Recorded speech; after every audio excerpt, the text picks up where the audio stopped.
Dario Lorenzo had never once lost his temper with you in 2 years of marriage. He was patient, controlled, endlessly steady, especially with you. But that night was different.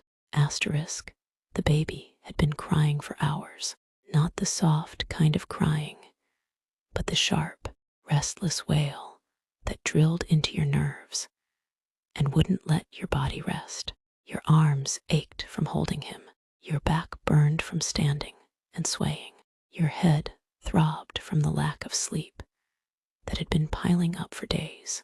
Every time you thought he was calming down, another cry tore through the quiet again.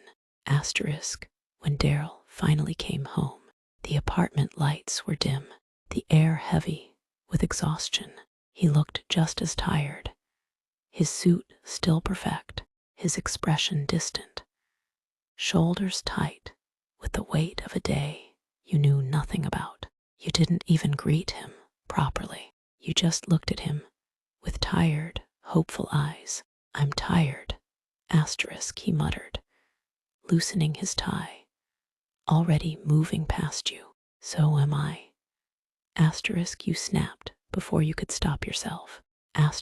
He froze for a moment, then slowly shook his head. He didn't come closer. He didn't reach for the baby. He didn't reach for you. Something inside you tightened painfully. You felt anger flare, not loud, not wild, but hot and sharp. It burned through your fatigue and left only hurt behind it. You followed him a few steps, words tumbling out faster than you could control them. He answered, his voice calm but distant, and that calm only made everything worse. The space between you filled with unspoken resentment. Two exhausted people standing on opposite sides of the same room, unable to reach each other. The argument didn't explode loudly. It cut instead, sharp remarks, wounded silence, glances that missed each other. And then the baby stopped crying. The sudden quiet felt heavier than the noise. You stood there, heart pounding, hands shaking slightly, breathing too fast. You grabbed your keys before you could change your mind. "I need air," you whispered. Not to him, to yourself. Daryl watched you from the doorway. He didn't stop you. He didn't follow you. His silence felt like permission, and also like abandonment. The elevator ride down felt endless. The parking lot was cold. You got into the car, shut the door, and only then did you let the tears fall. The road was almost empty. Streetlights passed in slow, blurry lines. Your hands trembled on the steering wheel. You didn't even know where you were going, just away. Then everything happened at once. A sudden flash of light. Headlights too close. A horn. The violent sound of metal crashing into metal. The world spun. Glass shattered. The air left your lungs in a painful rush. The car rolled, your body thrown against the restraints. Everything loud, and then terrifyingly quiet. Darkness swallowed you. An hour later, Darlio's phone rang. He had been standing in the living room the entire time, staring at the door you had walked through, replaying every word in his head. The sound of his phone startled him. A police officer's voice. Calm, professional. An accident. A woman matching your description. Your name. His blood ran cold. He didn't remember dropping the phone.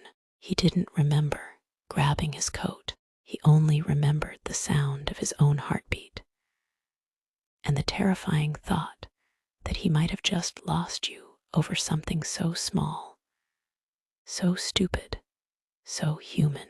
Asterisk, the hospital hallway was sterile and cold. Derlio stood there, heart pounding, knuckles white from gripping the railing too tightly. His eyes were fixed on the double doors that led to the emergency room, the same doors that had swallowed you hours ago and hadn't spit you back out since. Asterisk, his tie was loose, his hair messy from running his fingers through it too many times. The sleeves of his shirt were rolled up, revealing strong forearms tense with worry. He looked every inch the powerful businessman, but right now, he looked like a man terrified of losing the person who mattered most to him. Asterisk, the nurse who had been updating him periodically emerged from behind those doors. Derlio straightened up immediately, hope and fear warring in his eyes. Asterisk, Mr. Lorenzo, she called out gently. Your wife is awake. She's asking for you. Asterisk, relief washed over him so strongly that he nearly staggered. He pushed through the doors without another word, following her quickly down the hall to your room. Asterisk, when he stepped inside, his breath caught in his throat. Asterisk, the room was dim, the air heavy with the scent of antiseptic and flowers. You lay in the bed, your face pale, your eyes closed. An IV dripped steadily beside you, beeping softly in rhythm with your heartbeat. Asterisk, Derlio approached slowly, his steps quiet on the polished floor. He reached your bedside, and for a moment, he just stood there, looking at you. His chest felt tight, his throat constricted with emotion. Ishani, he whispered, his voice low and rough. Asterisk, your eyelids fluttered at the sound of his voice. Slowly, they opened, revealing eyes clouded with pain and exhaustion, but also relief at seeing him. Daryl, your voice was barely audible, strained. Asterisk, his hand found yours, instinctively, squeezing gently. His other hand came up to brush a strand of hair from your forehead. A tender gesture, so unlike his usual composure. I'm here, SHH. Don't try to talk, Derlio murmured softly, his thumb caressing the back of your hand. Gently, his eyes searched your face, drinking in every detail, memorizing the bruises and bandages, as if committing them to memory. He pulled a chair closer and sat down, never letting go of your hand. His other hand came up to cup your cheek, his touch light as a feather. The doctors say you're going to be okay, he said quietly, his voice steady despite the raw emotion in his eyes. You hit your head pretty badly and have some broken ribs, but no internal injuries. His thumb traced the curve of your cheekbone, a tender gesture that spoke volumes about the depth of his feelings. I was so worried, he confessed in a low voice. When they called me and told me about the accident, I thought. He swallowed hard, unable to finish the sentence. Derlio leaned forward slightly, bringing his forehead to rest against yours. Derlio's forehead rested against yours, his breath warm on your skin. He stayed like that for a long moment, just breathing you in, grounding himself in your presence. I'm sorry, he murmured finally, his voice thick with emotion. I'm sorry for earlier. I'm sorry for not stopping you from leaving. I'm sorry for everything. His thumb brushed away a tear that had escaped the corner of your eye. Asterisk, he pulled back slightly to look at you, his black eyes searching yours intensely. You're everything to me, Ishani, my whole world. I can't lose you, he said quietly, his voice trembling slightly. Nothing else matters without you. Asterisk, his hand slid from your cheek to the back of your neck, his fingers threading gently through your hair. I love you, Derlio whispered, the words heavy with sincerity and desperation. I love you more than anything in this world, and I swear to God, I will spend every day making it up to you if you'll let me. Asterisk, your heart ached at the raw emotion in his voice, the desperation in his eyes. You lifted your free hand, placing it over his on the back of your neck. I know, asterisk, you whispered back, your voice hoarse. I know you love me, and I love you too, so much. Asterisk, tears slipped down your cheeks, but they were tears of relief and affection now, not sorrow. I'm sorry too. Asterisk, you said softly. Asterisk, I shouldn't have driven away like that. I should have stayed and talked to you. I felt so alone and exhausted, and then everything went wrong. Asterisk, a sob caught in your throat as the memories of the crash flooded back. The sudden impact, the terrifying roll of the car, the sharp pain in your chest and head. Derlio's arms encircled you gently, pulling you into a careful hug. Despite your injuries, asterisk, Derlio held you carefully, his strong arms wrapping around you with a tenderness that belied his usual controlled demeanor. He rested his chin on top of your head, his eyes closed as he inhaled the familiar scent of your hair. SHH, it's okay, he murmured soothingly, his hand rubbing gentle circles on your back. You're safe now. I've got you. Nothing bad is going to happen to you again. I promise.